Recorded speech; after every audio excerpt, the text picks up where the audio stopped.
తెలంగాణ మాజీ ముఖ్యమంత్రి కేసీఆర్ హైదరాబాద్ నందీనగర్లోని తన నివాసానికి చేరుకున్నారు.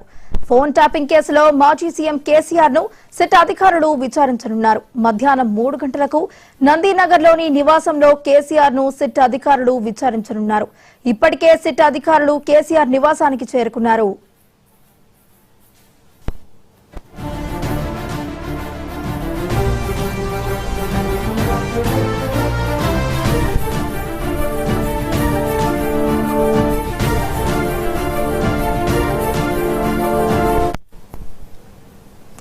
కేసీఆర్ సిట్ విచారణకు హాజరవుతున్న నేపథ్యంలో తెలంగాణ పోలీసు శాఖ అప్రమత్తమైంది. అధినేత కేసీఆర్ కు సిట్ నోటీసులు, విచారణను జీర్ణించుకోలేని బీఆర్ఎస్ శ్రేణులు పెద్ద ఎత్తున నందీనగర్ కు చేరుకోవడానికి ప్రయత్నిస్తున్నారు.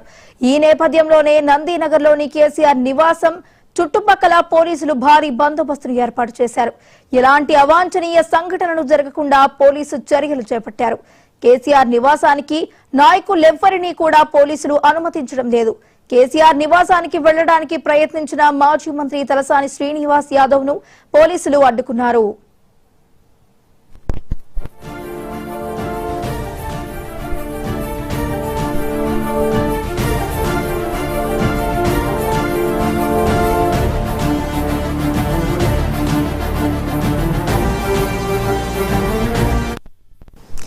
కేసీఆర్ విచారణ నేపథ్యంలో బీఆర్ఎస్ శ్రేణులు పెద్ద ఎత్తున ఆందోళన చేపట్టే అవకాశం ఉందని కమిషనర్లు, ఎస్పీలను ఇంటెలిజెన్స్ చీఫ్ హెచ్చరించింది. ముందస్తు భద్రతా చర్యలు తీసుకోవాలని ఆదేశాలు జారీ చేశారు. విచారణ ముగిసే వరకు అప్రమత్తంగా ఉండాలని, అనుమానాస్పద పరిస్థితులపై వేగంగా స్పందించాలని సూచించారు.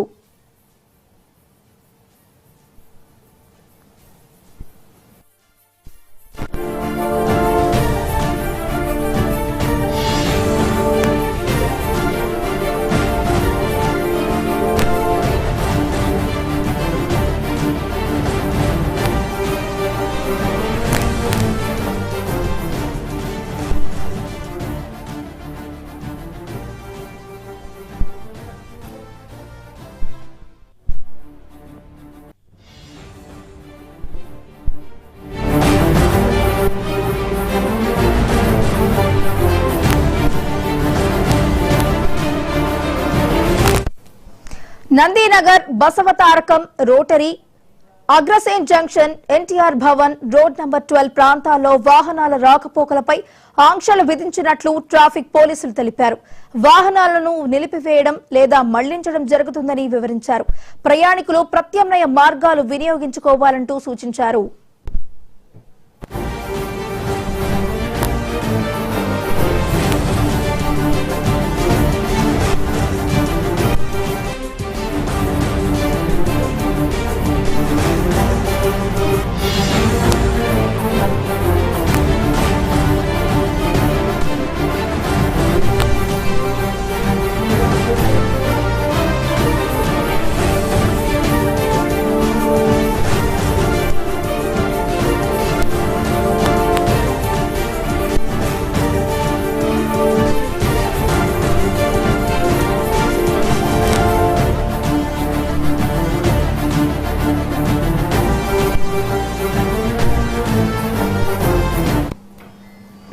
తెలంగాణ మాజీ ముఖ్యమంత్రి కేసీఆర్ హైదరాబాద్ నందీనగర్లోని తన నివాసంకి చేరుకున్నారు. ఫోన్ ట్యాపింగ్ కేసులో మాజీ సీఎం కేసీఆర్ ను సిట్ అధికారులు విచారించనున్నారు. మధ్యాహ్నం 3 గంటలకు నందీనగర్లోని నివాసంలో కేసీఆర్ ను సిట్ అధికారులు విచారించనున్నారు. ఇప్పటికే సిట్ అధికారులు కేసీఆర్ నివాసానికి చేరుకున్నారు.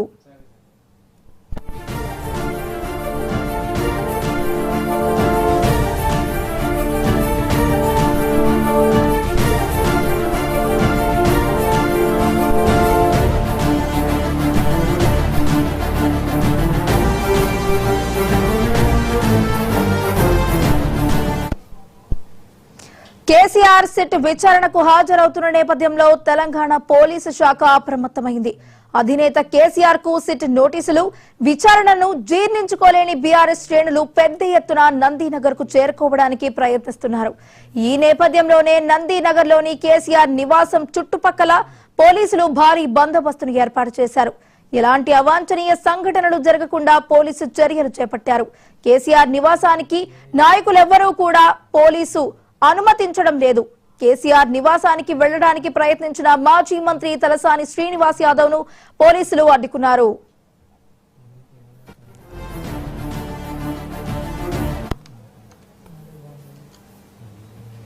తెలంగాణ మాజీ ముఖ్యమంత్రి కేసీఆర్ హైదరాబాద్ నందీనగర్ లోని తన నివాసానికైతే చేరుకున్నారు. ఫోన్ ట్యాపింగ్ కేసుకు సంబంధించి మాజీ సీఎం కేసీఆర్ అయితే సిట్ అధికారులు విచారించనున్నారు. ఇక ఇదే అంశానికి సంబంధించి మరింత సమాచారాన్ని నందీనగర్ లోని కేసీఆర్ నివాసం నుంచి మా స్పెషల్ కరెస్పాండెంట్ దుర్గేష్ లైవ్ లో సిద్ధంగా ఉన్నారు. దుర్గేష్,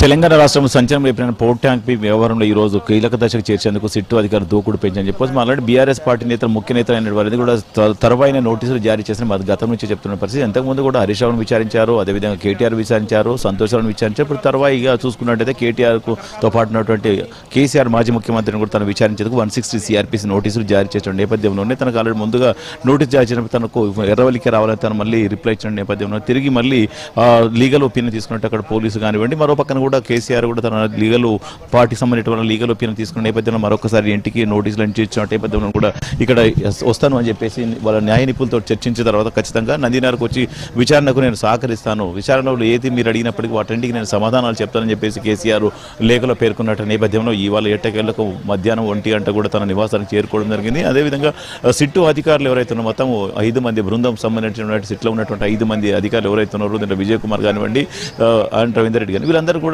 శ్రీధర్ గారు ఇదంతా కూడా చూసుకుంటే కేఎస్ ఎవరైతే అడిషనల్ కమిటీ ఏసీపీ ఉన్నటువంటి కానీ వెంకటగిరి నేతృత్వంలో ఇదంతా కూడా జరుగుతున్న నేపథ్యంలోనే అందరు సిట్టు అధికారులు కూడా వీటికి సంబంధించినటువంటి విచారణకు సంబంధించినటువంటి టీం అంతా కూడా ఇలా పాల్గొన్నటువంటి పరిస్థితి అయితే ఉన్నది. ఇప్పుడు కాసేపట్లో దర్యాప్తు 3 గంటలకు విచారణ ప్రారంభమవుతున్న నేపథ్యంలోనే ముందస్తుగానే ఎక్విప్మెంట్స్ అయితే కంప్యూటర్స్ కానీ సిస్టమ్స్ కానివ్వండి, ల్యాప్టాప్ కానివ్వండి, ఇవన్నీ కూడా సంబంధించినటువంటి వాటిని కుర్చీతో సహా ఇవన్నీ కూడా సిట్టు అధికారులు ఇక్కడ తీసుకొచ్చుకొని ఇక్కడ ఏదైతే ఉన్నదో తన ఫస్ట్ ఫ్లోర్ ఉన్న బిల్డింగ్ ఏదైతే ఒక రూమ్ ఏదైతే ఉన్నదో తన విశాలమైన రూమ్లోని సిట్టింగ్ అంతా కూడా కూర్చోడానికి సిట్టు అధికారులు ఏర్పాటు చేసుకున్నటువంటి పరిస్థితి అయితే ఉన్నది.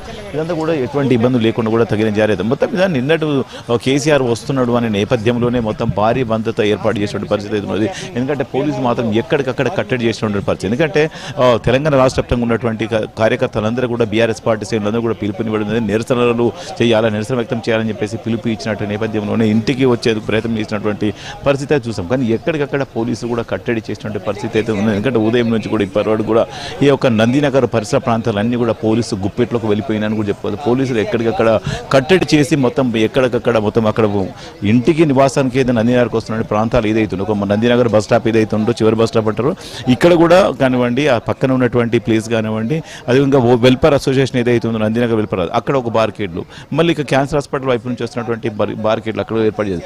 బీఆర్ఎస్ పార్టీ కార్యాలయం చుట్టూ కూడా ఎవరు కూడా లోపల నుంచి బయటకు రాకుండా, బయట నుంచి లోపలికి వెళ్ళకుండా అక్కడ కూడా బారికేట్లు భారీ బందోబస్తు ఏర్పాటు చేసి 3 అంచెల భద్రతా వలయంలో కూడా ఈ యొక్క నందీనగర్ జూబ్లీస్ బంజారాహిల్స్ ప్రాంతాలన్నీ కూడా పోలీసు మయమైందని చెప్పుకోవాలి. ఎక్కడికక్కడ కట్టడేసి లోపలికి ఎవరు రాకుండా కూడా పోలీసు తగిన చర్యలు తీసుకున్నటువంటి పరిస్థితి. మొత్తం తనకు సంబంధించిన కాన్వాయ్ ఎర్రవల్లి నుంచి వచ్చి ఫామ్ హౌస్ నుండి బయలుదేరి వచ్చినటువంటి కాన్వాయ్ కూడా మొత్తం దాదాపుగా తనతో పాటు వచ్చిన అంబులెన్స్ సహా వెహికల్స్ అన్నిటి కూడా ఎక్కడికక్కడే ఆపేసినటువంటి పరిస్థితి చూసాం. కేవలం కేసీఆర్ సంబంధించినటువంటి వాహనం ఒకటి మాత్రమే తనతో పాటు అంబులెన్స్ మాత్రమే రెండింటిని అనుమతించిన నేపథ్యంలో లోపలికి వెళ్ళిపోయి ఇదంతా కూడా ఏర్పాటు చేస్తారు. కానీ ఇప్పుడు తనకు లంచ్ తర్వాతనే మొత్తం విచారణ ప్రారంభమవుతుందని చెప్పినటువంటి నేపథ్యంలో అంతా కూడా తన కుటుంబ సభ్యుల లోపల మాత్రం ఉన్నటువంటి పరిస్థితి. కేటీఆర్ కానీ, హరీష్ రావు కానీ, సంతోష్ కానీ అండ్ ఆర్ఎస్ ప్రవీణ్ కుమార్, ఎర్రబెల్లి దయాకర్ వీళ్ళందరూ కూడా లోపల రాత్రి నుంచి ఉన్నటువంటి పరిస్థితి ఏంది, వాళ్ళు అక్కడ ఉన్నటువంటి పరిస్థితి. కానీ ఇంకా ఇతరులు అయితే ఎవరు అంటే వాళ్ళందరూ కూడా లోపలికి ఎవరు రాకూడదని చెప్పారు. మరి విచారణ ప్రారంభమైనటువంటి తరుణంలోనే ఆ ఇంట్లో ఉన్న వారందరినీ కూడా బయటకు పంపేటువంటి పరిస్థితి అయితే ఉంటుంది. ఎందుకంటే పోలీసులు అందరూ సిట్టు అధికారులు ఉంటారు కనుక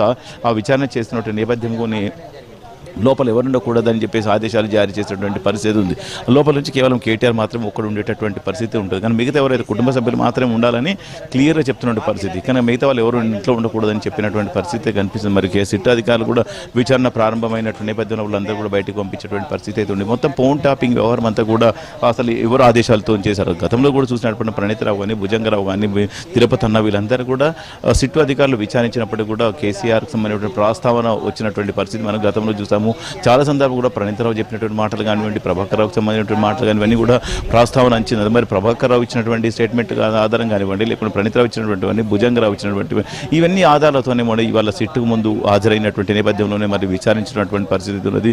మరి ఇవాళ కేసీఆర్ చెప్పేటటువంటి ప్రశ్నలు ఎటువంటి ప్రశ్నలు ఏబోతున్నారు, అసలు ఫోన్ ట్యాపింగ్ ఎవరము కేసీఆర్కి ఉన్నటువంటి సంబంధం ఏంది, ఎన్ని ట్యాపింగ్ చేయించారని అడిగే ప్రశ్నలు కావచ్చు అండి, లేకుంటే మీకు తెలిసి జరిగిందా తెలియక జరిగిందా అనే దానిపైన అడిగేటువంటి ప్రశ్నలు అయితే ఉంటుంది అని సిట్ అధికారులకు ఉన్న టెక్నికల్ ఎవిడెన్స్ ఏదైతున్నాయో వాటి ఆధారంగానే ఇవాళ విచారించబోతుందని కూడా చెప్పుకోవాలి. ఎందుకంటే టెక్నికల్ ఎవిడెన్స్ అన్ని కూడా కలెక్ట్ చేసినట్టు నేపథ్యంలో ఒక్కొక్కరికి కూడా సిట్టు అధికారులు నోటీసులు జారీ చేసినటువంటి పరిస్థితి మన గతంలో చూస్తాం. 160 CRPC నోటీసు మన గతంలో చూసుకుంటే హరీష్ రావుకు నోటీసులు ఇవ్వనటువంటి నేపథ్యంలో తను కూడా 7 గంటల పాటు విచారించడం జరిగింది. అదేవిధంగా కేటీఆర్ను కూడా 7 గంటలకు పైగానే విచారించడం జరిగింది. సంతోష్ రావును కూడా 7 గంటల పాటు విచారించడం జరిగింది. ఇదంతా కనుక చూసుకుంటే 160 CRPC నోటీసులోనే ఇదంతా కూడా పేర్కొన్నటువంటి నేపథ్యంలో విచారణ చేసినటువంటి పరిస్థితి అయితే ఉన్నది. మరి ఈ వాళ్ళకి సంబంధించినటువంటి లీగల్ ఒపీనియన్ తీసుకున్నటువంటి పరిస్థితి అయితే ఉంది. ఇక్కడ పక్కన సిట్టు అధికారులు లీగల్ ఒపీనియన్ తీసుకున్నది, మరో పక్కన బీఆర్ఎస్ పార్టీ బాస్ అయినటువంటి కేసీఆర్ కూడా లీగల్ ఒపీనియన్ తీసుకొని తను విచారణకు హాజరవుతానని చెప్పడం జరిగింది.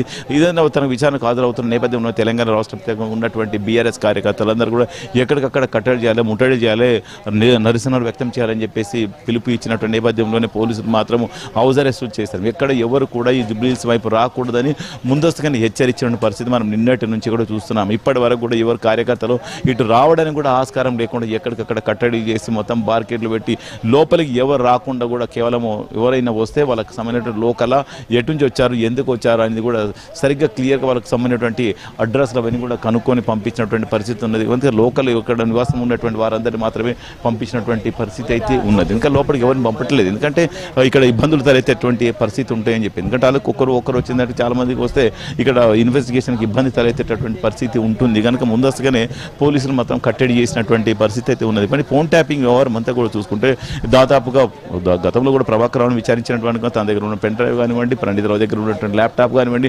వీటన్నిటిని కూడా చూసినట్టయితే దాదాపుగా వందల సంఖ్యలో దాదాపుగా 500-600 మంది పెన్ డ్రైవ్ సంబంధించినటువంటి కానివ్వండి, ల్యాప్టాప్లో ఉన్న 500 మంది, ఇక 1000 మందికి సంబంధించినటువంటి ఫోన్ డాటా అంతా కూడా ఫోన్ ట్యాపింగ్ పాల్పడ్డారని ప్రధానమైన ఆరోపణ ఉన్నటువంటి పరిస్థితి అయితే మనం చూస్తున్నాం. ఎందుకంటే ఈ ఫోన్ ట్యాపింగ్ చేయాల్సిన పరిస్థితి కేవలం దేశద్రోహులకు సంబంధించినటువంటి, ఎందుకంటే దేశానికి ముప్పు ఉన్నటువంటి పరిస్థితి ఎవరైతే ఉంటుందో ఉగ్రవాదులు కానివ్వండి, మావోయిస్టులు కానివ్వండి, గూఢాచారులు కానివ్వండి, ఎవరైతేనేమి దేశానికి ద్రోహులు కానీ ఒక దేశానికి కానీ ఒక రాష్ట్రానికి కానీ ఇబ్బంది గురి చేసేటువంటి వారికి మాత్రమే ఫోన్ ట్యాపింగ్ చేసేటువంటి పరిస్థితి ఉంటుంది. కానీ వీళ్ళే కానీ ఏదైతే ఉన్నదో కొన్ని ఇతర దేశాల నుంచి కూడా తీసుకొచ్చినటువంటి ఒక ఎక్విప్మెంట్ తీసుకొచ్చి పెట్టి ఫోన్ ట్యాపింగ్లకు పాల్పడ్డారు అని చెప్పి ప్రధానమైన వారు 2003 కానీ 2018 నుంచి కానీ గత ఎన్నికలు కానివ్వండి, తర్వాత బై ఎలక్షన్ జరిగినటువంటి ఎన్నికలన్నీ కూడా చూసుకుంటే దుబాక ఎన్నికలు కానివ్వండి, హుజురాబాద్ ఎన్నికలు కానివ్వండి, ఇక ఎటువంటి ఎన్నికలు అయితే జరిగిన బై ఎలక్షన్స్ ఎక్కడెక్కడ జరిగాయో వాటి సంబంధించినటువంటి కార్యకర్తలందరూ కూడా ఎవరెవరు ముఖ్య నేతలు ఎవరెవరితో మాట్లాడుతారు ఎక్కడ పోతారు ఇదంతా కనుక చూసి ఫోన్ ట్యాపింగ్లకు పాల్పడ్డారు అని చెప్పేసి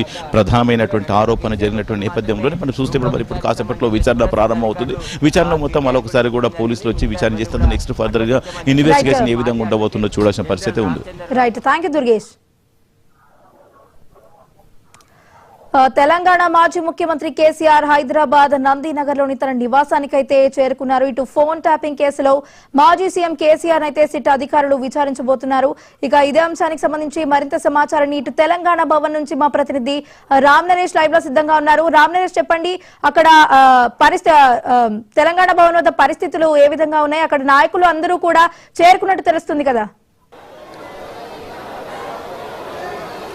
వైష్ణవి, బీఆర్ఎస్ అధినేత మాజీ ముఖ్యమంత్రి కేసీఆర్ ను సిట్ అధికారులు ప్రశ్నించేందుకు అయితే సిద్ధమయ్యారు. మరికొద్ది సేపట్లో సిట్ విచారణ అయితే ప్రారంభమవుతుంది. నందినగర్ నివాసానికి కొద్దిసేపు క్రితం కేసీఆర్ చేరుకోవడం జరిగింది. అయితే కేసీఆర్ తో పాటు కేటీఆర్, అదేవిధంగా హరీష్ రావు, సంతోష్ రావుతో పాటు ఆర్ఎస్ ప్రవీణ్ కుమార్ వీళ్ళంతా కూడా ప్రస్తుతం నందినగర్ నివాసంలోనే ఉన్నారు.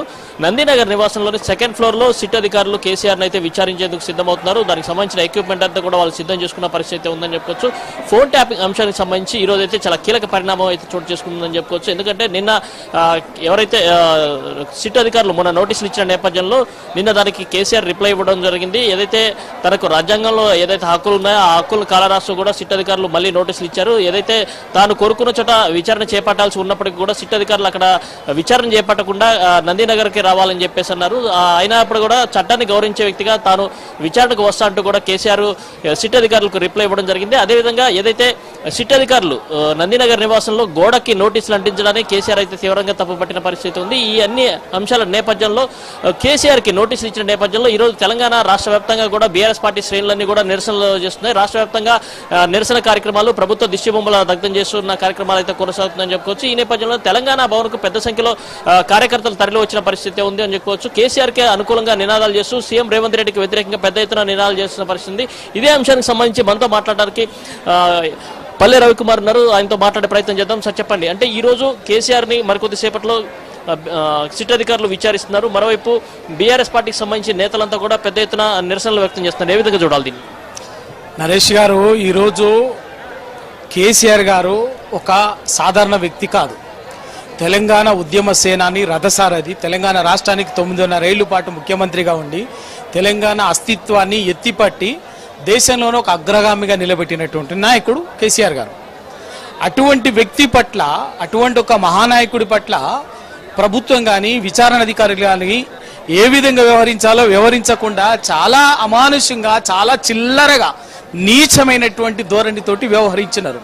సుప్రీంకోర్టు ఆదేశాలు ఉన్నాయి, చట్టం ఉన్నది ఈ దేశంలో. అవన్నీ కూడా ఏంటంటే 65 సంవత్సరాలు దాటినటువంటి వ్యక్తి ఎక్కడైతే నివాసం ఉంటాడో అక్కడ ఉన్న చోట విచారణ జరపాలని చెప్పేసి ఉన్నది. అది కేసీఆర్ గారు రిప్లై ఇచ్చినారు, రెస్పాండ్ అయినారు. రెస్పాండ్ అయి నేను ఇక్కడ ఉన్నాను, నేను మీకు విచారణకు సహకరించడానికి సిద్ధంగా ఉన్నాను. కానీ అవమానకరమైన రీతిలో ఎంత అనైతికము, ఎంత దుర్మార్గం అంటే ఇంటికి గోడ ఒక మామూలు వ్యక్తి ఎక్కడో ఉన్నట్టుగా అందుబాటులో లేనటువంటో, లేకపోతే అనుమానాస్పదంగా ఉన్నటువంటో, లేకపోతే తప్పించుకొని తిరుగుతున్నటువంటి వ్యక్తికి ఏ విధంగా ఇంటికి గోడకు ఏదో లీగల్గా నోటీసులు గోడకు అతికిచ్చి సర్వ్ చేసినాం అనిపించుకోవడం కోసం చేస్తారో అంత నీచమైనటువంటి, అంత దుర్మార్గమైనటువంటి పద్ధతి వ్యవహరించడం అనేది కేవలం రేవంత్ రెడ్డికి ఉన్నటువంటి ఒక కుసంస్కారాన్ని తెలియజేస్తున్నది. ఈ రోజు నిరసనలు వ్యక్తం చేస్తున్నారు రాష్ట్ర వ్యాప్తంగా, చాలా చోట్ల పోలీసు నిర్బంధాలు కొనసాగుతాయి. దీని విధంగా చూడాలి? ఎస్, ఖచ్చితంగా. ఎందుకంటే కేసీఆర్ లాంటి వ్యక్తిని, కేసీఆర్ గారు ముందు ఫస్ట్ ఫోన్ ట్యాపింగ్ అన్నది కేసీఆర్ గారికి సంబంధం ఉండదు. ఈ దేశంలో ఫోన్ ట్యాపింగ్ అన్నది